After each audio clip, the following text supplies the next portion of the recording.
संभाल के प्रोफेसर साहब।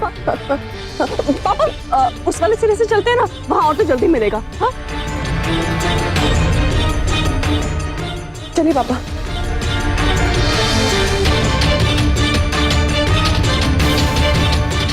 बेटा घर में किसी को मत बताना इस बारे में।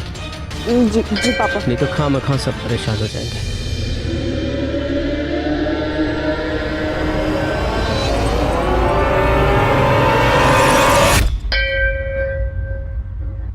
पंडित जी प्रसाद लाइए। ओम या देवी सर्वभूतेषु शक्ति रूपेण संस्थिता दुर्गे दुर्गे महादुर्गे दुर्गाए परमेश्वरी सर्वाणी। लीजिए।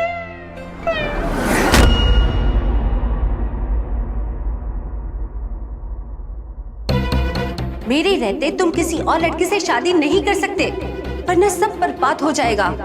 तुम्हें क्या लगता है देव, तुम इतनी आसानी से छूट जाओगे? नहीं देव, मैं तुम्हें इतनी आसानी से नहीं छोड़ूंगी। बर्बाद कर दूंगी सब, मैं खत्म कर दूंगी।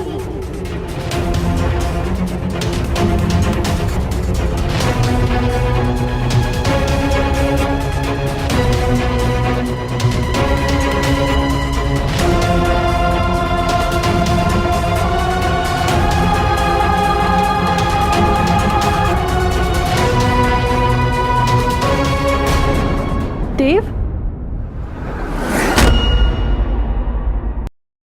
दीदी क्या हुआ देव?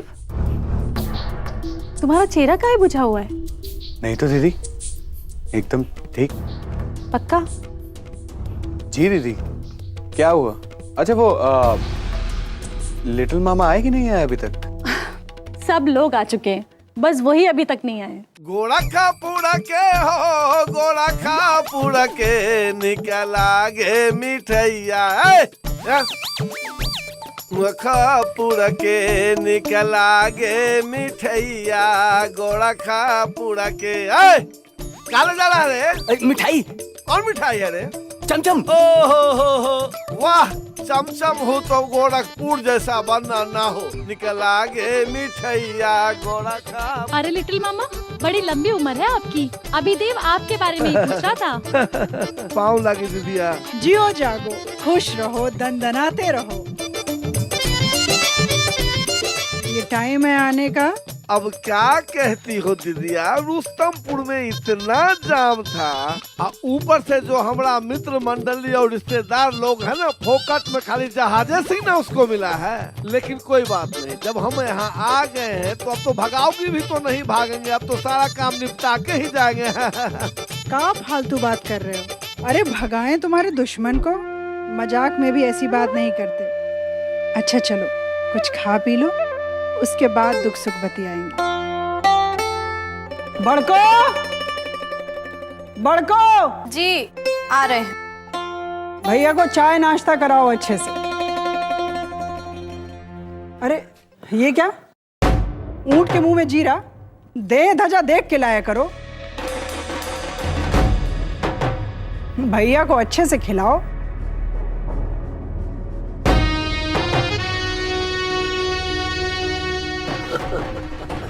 एकदम खुशी रहो, तुम्हारा बाल बच्चा सब फहराते रहे एकदम से।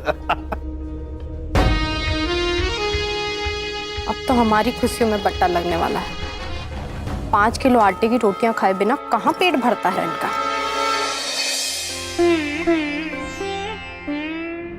ये लड़की भी ना एक दिन हमारी जान लेकर छोड़ेगी। देख रही हो ना इसका तमाशा। सबको लगता है कि हम बिना मतलब बोलते रहते हैं। कक्कन बन गया है और घर के बाहर घूम रही है, पता नहीं कहाँ उड़ रही है फुरगुद्दी की तरह। वो आ जाएगी।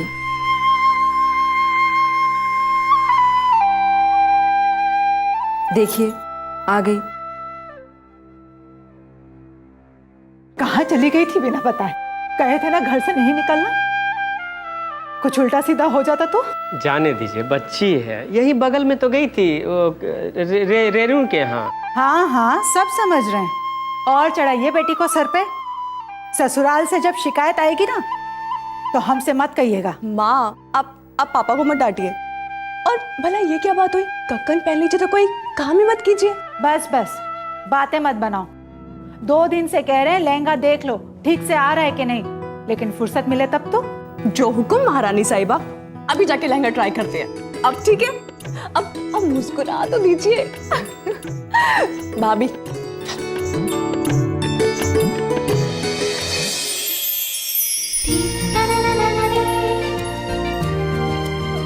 हाय मर जावा। काश हम लड़का होते तो आपको भगा ले चलते। भाभी अच्छा हो आप लड़का नहीं है, वरना पूरा मोहल्ला खाली हो जाता। वैसे हमारे ख्याल से फिटिंग तो सही है, अब तुम देख लो कहीं भीतर से कुछ चाप तो नहीं रहा ना। भाभी वो सब तो ठीक है, मगर ये लहंगा बहुत भारी है। कोई भारी वारी नहीं है, कितना अच्छा लहंगा है, बिल्कुल लहरदार और लाल टपका लहंगा है। दूल्हे राजा को देखते से ही करंट मार देगा। अभी आप भी ना।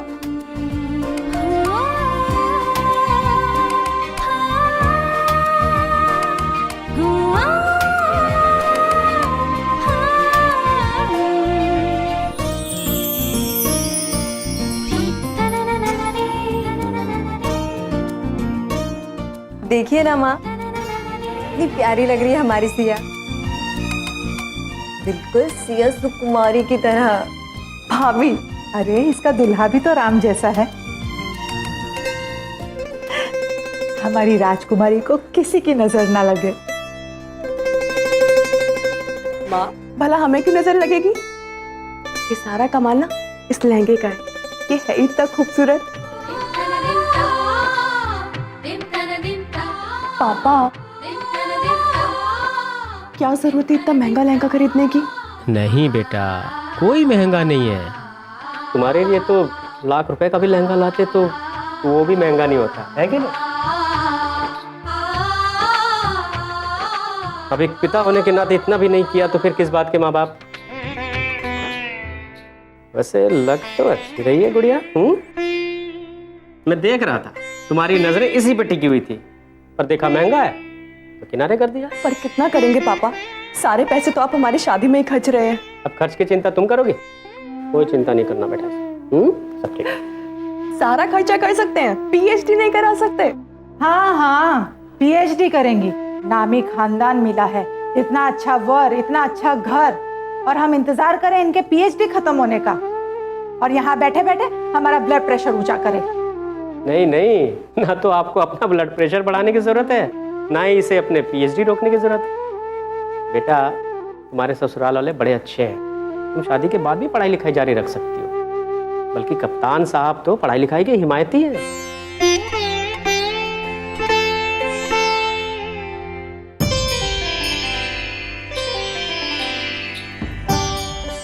वाह, आज तो हमारी चूहिया बहुत सुंदर लग रही है। क्या बात है, जरा इधर देखना, जरा उधर। आज तो इसकी नाक भी नहीं टेढ़ी लग रही है। हाँ हाँ बोल लीजिए, हम तो आपसे बाद में निपटेंगे। अच्छा निपट लेना। अरे पापा ये कह रहा था कि इसके नौलखिया सास के एजेंट आए, चलिए उनसे निपटते हैं पहले, आइए। चलो भाई चले।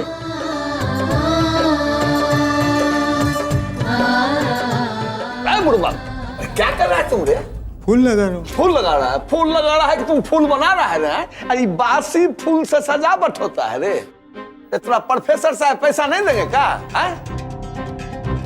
देखिए तो पहुना जी, ये लगता है जैसे न्योता पर आए हैं फूल लगाने के लिए। हम भी यही देख रहे हैं मामा जी, हमको भी यही लगता है कि यहाँ सारा काम जुगाड़ पानी से ही चल रहा है। यहाँ क्या व्यवस्था की है?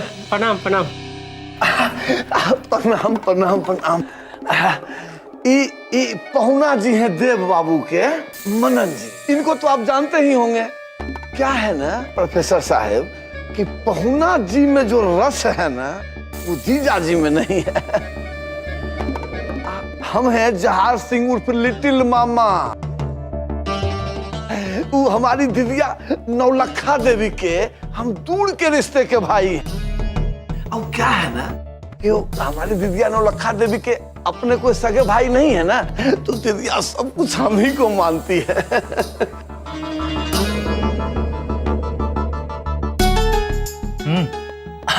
सगुन लेके आए, राइट प्रिंस?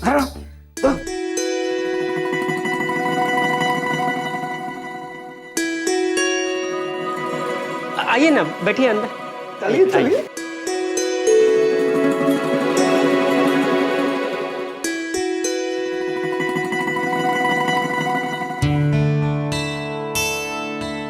प्रोफेसर साहब, सब तैयारी ठीक से चल रहा है ना? बढ़िया बढ़िया। काहे की कोनो कमी होगा तो हमको बताइएगा, सारा व्यवस्था है। अरे काहे की अब आप भी तो हमारे रिश्तेदार हैं। अरे नहीं नहीं, बहुत बहुत धन्यवाद आपका। आप हमारी तरफ से एकदम निश्चिंत रहिए। वो सब तो ठीक है, पर शादी ब्याह के घर में कब कौन घटना हो जाए कोनो भरोसा नहीं है भाई। अब हम बारात लेके आए तो पता चलता है कि पानी कहीं है और खाना कहीं, कुछ समझ नहीं आता। नहीं नहीं प्रोफेसर साहब, हम आपकी बात नहीं कर रहे थे। हम जानते हैं आपकी एक ही बिटिया, कोई कंजूसी तो करिएगा नहीं, दिल खोल कर खर्चा करेंगे मामा जी। ठीक कह रहे हैं पहुना जी। अरे हमको तो पता चला है कि 100 किलो दूध का छेने फड़वा दिए।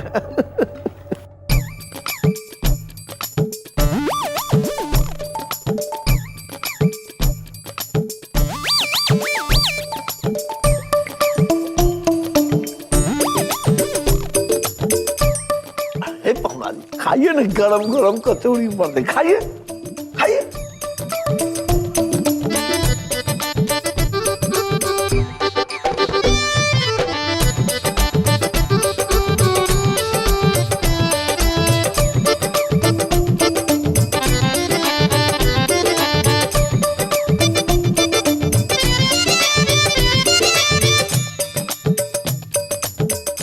बेटा प्रभात, बाहर जाना, वो बड़का गाड़ी होगा उजरका रंग का, उसमें जो है ना शादी का जोड़ा है।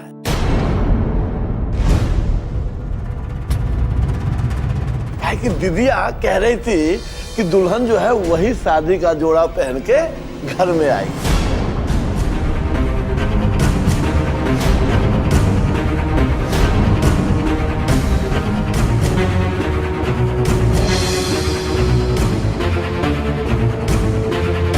हमारी दीदिया जो नौलखा दीदी है ना, बहुत दिलदार है। प्रभात बेटा, चलिए।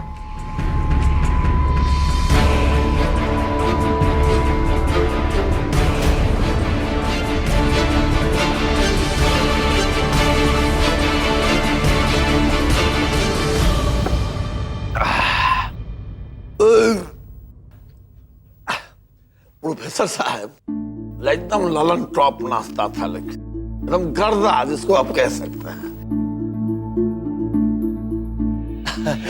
प्रोफेसर साहब, अब आज्ञा दीजिए, वहां भी तो लगन का घर है, बहुत काम करना पड़ेगा ना।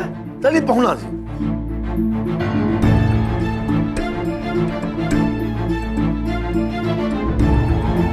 अच्छा प्रणाम। खुश रहो। अब हम चलते हैं, बारात में मिलते हैं। अब बाकी यहाँ का व्यवस्था सब एकदम सब चकाचक कीजिए। जी चलिए मनन जी।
मिलने वाली है, उसी के ख्यालों में खोए होंगे बाबू साहब।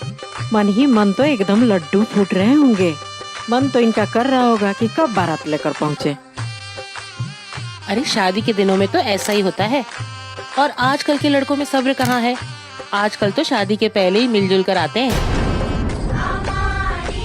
हो सकता है हमारे देव बाबू भी छुप छुप कर मिलकर आए होंगे। हमारा बेटा ऐसा नहीं है। हमारे घर के बच्चों में अच्छे संस्कार हैं। ऐसी छिछोरी हरकतें करना तो दूर, उसके बारे में सोचते भी नहीं। अरे नौलखा जी, आप तो खामखा बुरा मान गई। हम तो बस यही मजाक कर रहे थे। हम आपको कुछ कह नहीं रहे, लेकिन हमारे घर में मजाक भी सोच समझ कर किया जाता है। हमारे घर के संस्कार और परंपराओं को हमारे बच्चे अच्छे से जानते हैं और उसे निभाते भी। बात छोड़ी ना ये सब, काफी देर से बैठे हैं, अब हो गया, आप काफी, अब उठे। अरे बेटा, अभी तीजा को हल्दी लगाना बाकी है। तीजा। हाँ अम्मा। आओ बेटा। आई अम्मा।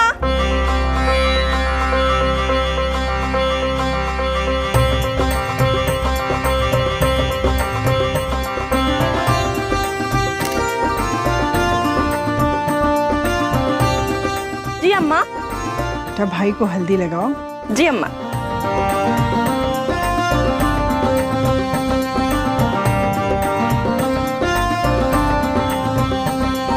लोग इतनी रस्म करते ही क्यों हैं? सबसे अच्छा ये होता कि शादी तय हुई, उसके बाद सबसे पहला रस्म ये होना चाहिए था कि लड़का लड़की को हल्दी लगाए और लड़की लड़के को। और नहीं तो क्या, हाथ पर नाम लिखकर झूठ मूठ का संतोष करने से तो अच्छा ही होता। चुप कर, कुछ भी बोलती है। इतनी बेचैनी है ना तो कह देते चाचा जी से कि शादी करा दो अपनी बेटी की, उन्हें नाक कटवा देगी ये पूरी। अगर तुमने ऐसा कर दिया ना तो हमारे ऊपर तुम्हारा बड़ा एहसान रहेगा, सच्ची में।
ठाकुर साहब, जयमाला की रस्म जल्दी से शुरू कराइए, क्योंकि शादी का मुहूर्त सुबह 3 बजे तक का ही है और इसके अंदर ही सिंदूरदान हो जाना चाहिए। ये सिया को लेके आइए जल्दी। जी अभी लाते।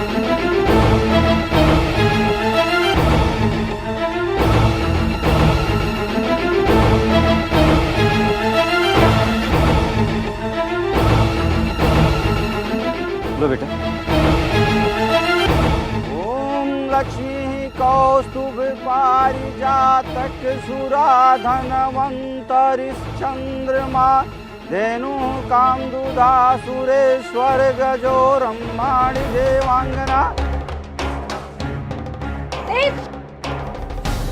राधिका,